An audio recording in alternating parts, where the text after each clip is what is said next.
kasi na good mood today. Ang isa lang ako bumisita kasi gusto ko ng one-on-one sa kanya. And yun. So, ang discussion namin, binalitaan ko siya about sa autopsy report ni Mr. Paolo Tantoco, and then binalitaan ko siya about sa mga missing sa Bungeros case. And then ang sabi niya, and then sinabihan ko siya na there is an attempt to link him to the missing sa Bungeros case.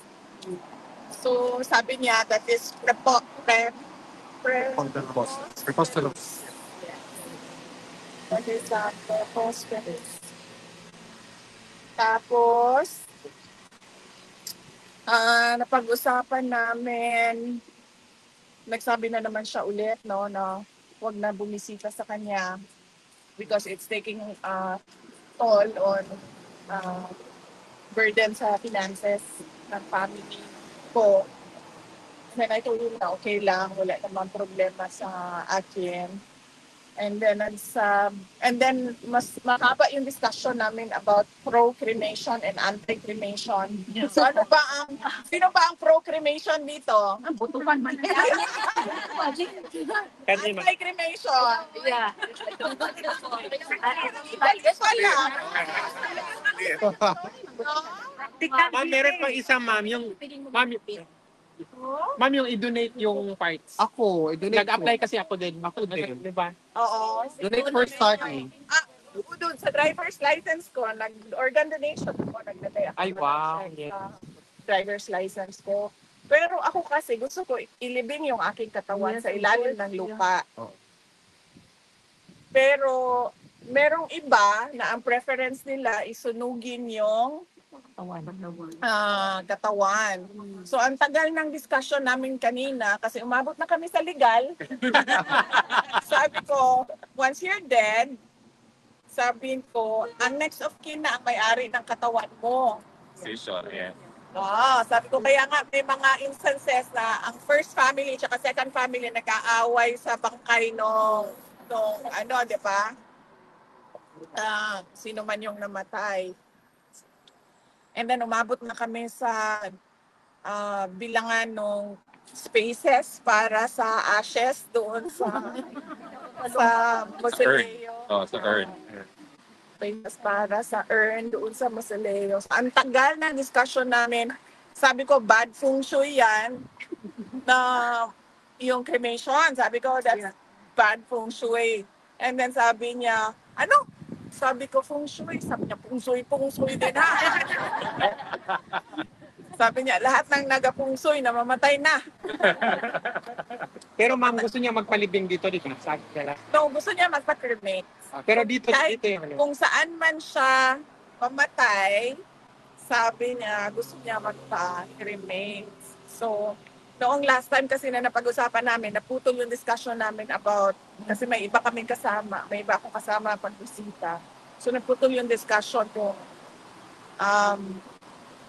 pro and anti-cremation. So, kanina medyo mahaba talaga yung discussion namin about cremation. Anong ending mo? Ang ending, sabi ko, so, pagpatay na ang tao, di ba? Hindi na niya alam kung ano mangyayari sa katawan niya. Yes. And by law, yung katawan na yan ay property na yan ng next of kin. Sabi niya, unang-una, hindi property ang katawan ko. Sabi niya, hindi property ko ni Numan. Totoo. Sabi niya, hindi to property ni Numan ang katawan ko. At sabi niya,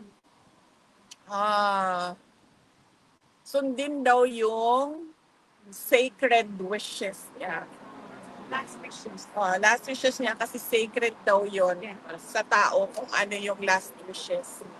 So sinabihan ko siya, ma'am, sabi ko, sige, yung eldest na lang namin na kapatid ang pagawain mo kasi hindi ko talaga gagawain na sunugin niya ang katawan mo kasi bad feng shui.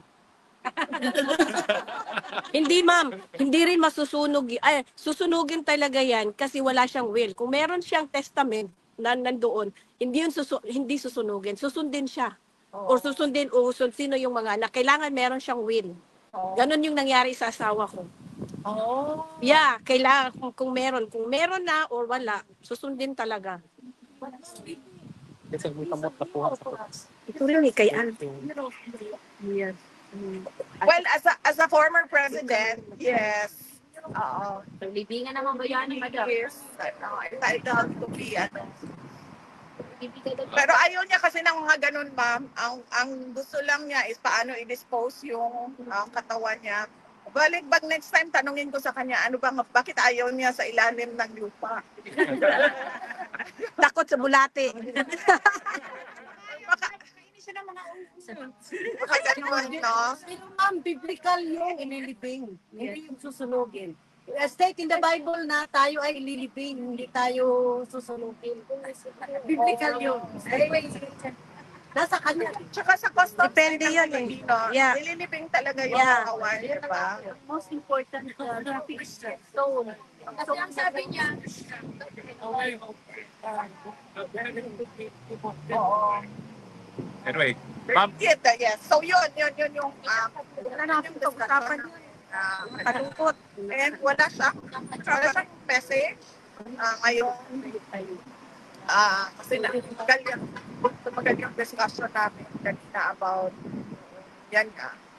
about death.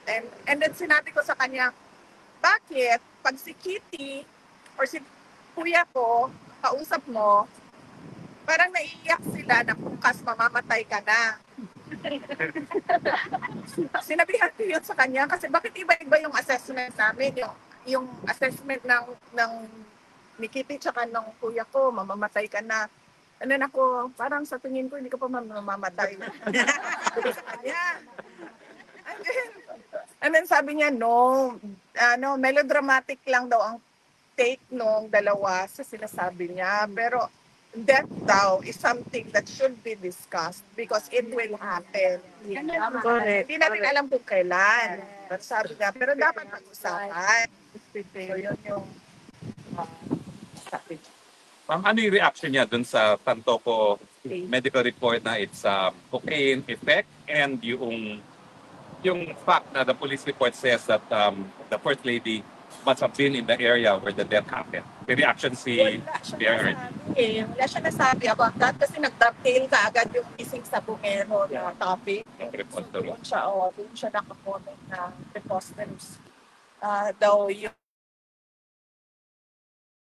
sa bungeros and the bones or the bodies in Taal Lake. Your reaction, ma'am, to the same Yes. issue. Because Senator Marcos says, called for transparency. They should reveal now the details of the whereabouts of the first lady. Na ako, di ba? Nag-comment na ako dyan before pa. So, I don't think kailangan ko ulitin yung comment ko about yung official cause of death. tinawag ka ng fake news. Dati, Ikaw daw nag-participate muna ng fake Oo, ako daw nagpasimula ng fake news. Pero kasi yung hawak-hawak namin na papel, galing talaga siya doon sa police hinihinag siya sa loob. Ma'am, question. Alam mo, RD, na merong senators na who actually proposed a resolution for him to be under house arrest na lang sa Pilipinas with respect to the interim release.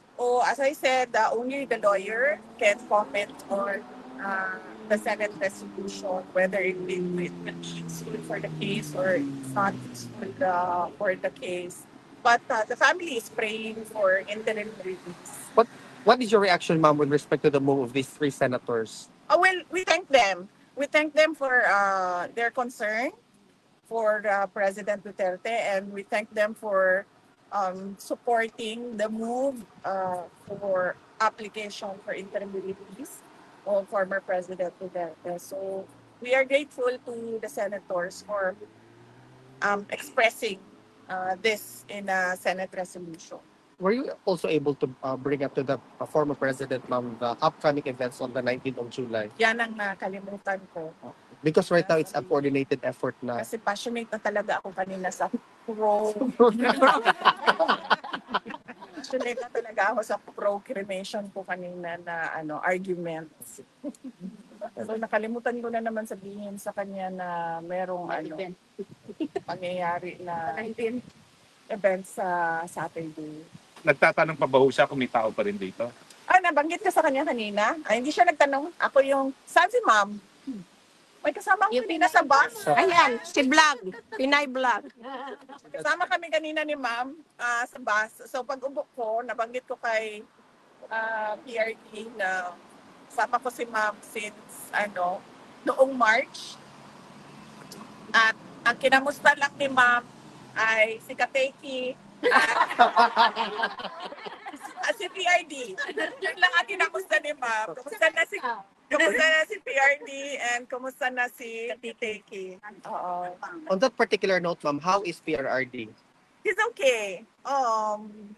He's alive naman, no? He's alive. Alert, no? And he was very animated in the discussions kanina. Isang beses ko pa lang siya nakita na Parang down or something. nung pangalawang visit ko. Yun lang. All the rest, Will this be your last visit on this trip or meron pang susunod na visit po before you go? Meron pa. Meron pa Okay. akong mga pagbisita. Pero for this week, ibang relative, bisita. This is your last visit for this week, ma'am. For this week, this will be my last visit. For the other days of this week, ibang relative ang visit. Ang visit, Monday, Tuesday, Wednesday, walang Thursday, and then Friday. So next week, Monday, Tuesday. I'm okay, ma'am. Wala man akong problema. Nababalanse ko naman lahat ng mga kailangan ko gawin sa pamilya, dito sa trabaho ko sa Office of the Vice President at sa pag-asikaso dito kay dating Pangulong Rodrigo Duterte. At nagpapasalamat ako sa inyo lahat sa pagpapakita ninyo ng pagmamahal at suporta. Hindi madali ang pumunta dito sa Hague. Alam ko yon dahil ginagawa ko din yon. Pero nandito pa rin kayo, nagbabiyahe kayo. From the UK. Yes. As long as you're strong, we're strong. Thank you. Yeah. So, nagbabiyahe pa rin kayo. Kahit sobrang tagal nung biyahe at malayo yung biyahe. At yung mga, syempre, hindi makapunta dito dahil sa iba't ibang rason, nandyan din sila sa social media, nagbabantay din at naninigurado na okay lang ang kalagayan ni dating Pangulong Rodrigo Duterte. Nakakalungkot lang na yung iba nagkakaroon ng kaso, merong harassment, meron ng mga kaaway dahil sa kanilang paniniwala sa politika at sa kanilang pagtitiwala kay dating Pangulong Rodrigo Duterte at sa mga ginawa niya para sa ating bayan. Pero kami ng pamilya, malaki ang pasalamat namin dahil andyan kayo kasama namin. Yeah. Ma'am, on a different Hanggang topic, sa dulo. what's your reaction to the imposed sanction of the United States to the Philippines? Tariffs, I'm sorry, not sanction, but tariffs. Well, dapat yan unang-una, expected na darating na yan, diba? Kasi pag-upo pa lang ni President Trump ay nagsabi na siya na isa yan sa mga priority niya na gagawin. So, dapat meron ng plano ang ating economic team kung ano ang gagawin doon sa mga i-impose na tariff sa ating pagnenegosyo sa United States of America. At dapat meron na rin team, core team doon galing sa bigger economic team na makikipag-usap, dialogo sa kanilang counterpart doon sa US government. Any expectations po sa upcoming visit ni PBBM sa US? And do you think the LA incident will affect this visit? That's my yan. Hopeless na. Hopeless na yan. Ano na yan? Wala na yan. Nag-move on na ako. Yes, ma'am. Yeah, ang question ko lang, ma'am, maapektuhan po ba yung Philippine government, ma'am, sa mga tariff na plus nila sa US? Yung Mga- trade, Opo. yes, ma'am. Yung Apektado ba trade, yun? maapektuhan talaga yung trade natin. Hindi natin alam kung gaano kalaki kasi hindi naman natin nakikita yung study sa ngayon. Pero yung trade, yes, meron talagang So effect. parang bababa yung economy natin dyan, ma'am. Well, sana hindi. Sana maganda yung preparation ng economic ng ating administration at question the impact. Yeah. VP Inday, what is your reaction that it seems that lahat na lang ginagawa nila to link the Dutertes with all the things that's happening right now, particularly dun sa sinasabi nila ngayon, recently yung missing Sabongeros incident. There seems to be an effort to put the Duterte family name, again, as I've mentioned before, down to the manto, but you keep on bouncing back. What's your reaction to that, VP? Well, it is expected because we saw it early on with their attacks to my office, no? So that was September 2023. September 2023. Started September 2023. But even before that, during the campaign, meron ng mga nagsasabi na nakakarinig sila sa loob na hindi maganda yung sinasabi doon sa grupo nila. Hindi ko na lang pakalanan kung sino yung mga personalities doon. Pero naririnig namin. Nare-report sa amin kung ano sinasabi doon sa loob. At hindi ko naman kasi pinansin yun dahil naisip ko na sino lang ba ako? I mean, Vice President lang naman yung posisyon ko. President naman yung opisina nila. So sila talaga yung decision maker. Kasi technically, ang Vice President ay isang spare tire, diba? So hindi ko inisip na aabot siya sa punto na pati yung trabaho ko ay maaapektuhan. At pati yung pagtatrabaho ko ay pilit nilang parang i-clip yung wings ng Office of the Vice President to help our countrymen. So, yun ang hindi ko in-expect. At hindi Last ko rin question. in-expect na aabot sa ganito yung bayan natin na wala nang nangyayari. As I said before, na it seems that we're on a road to perdition. And right now, I think it's hopeless.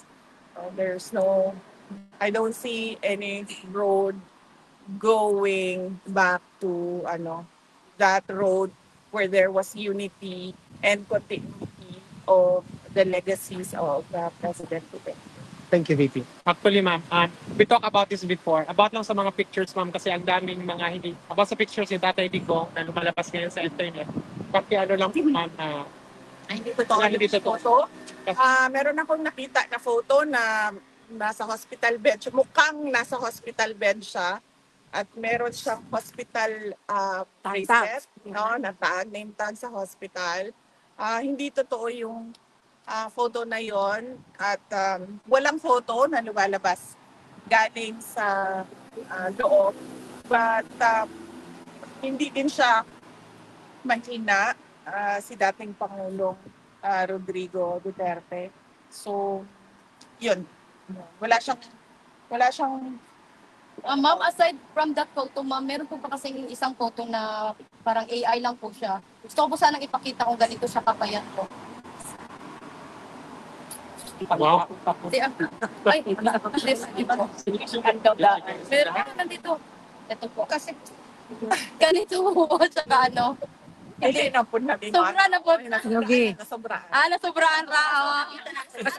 At least Gwapo ra gihapon. po sa mga tao nga di ka inani ka kuan. Anak ka.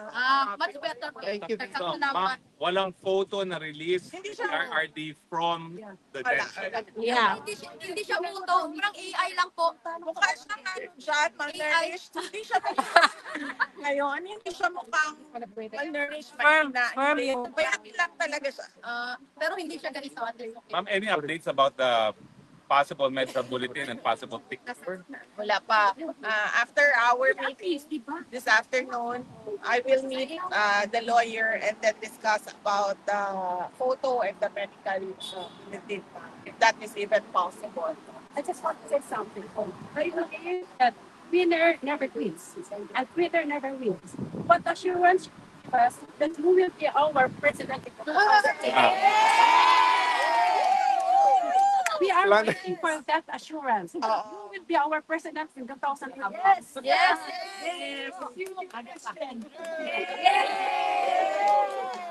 For that. I would like to thank you for your support, your trust and confidence in me. And in time, we will get there. Yes. Yes. Yeah. Okay, ma'am, maraming first-timers, so we have time for photos po. Can I really ask everyone to give way muna sa mga first-timers? This way, please. This way, this way, this way. Sir, First time.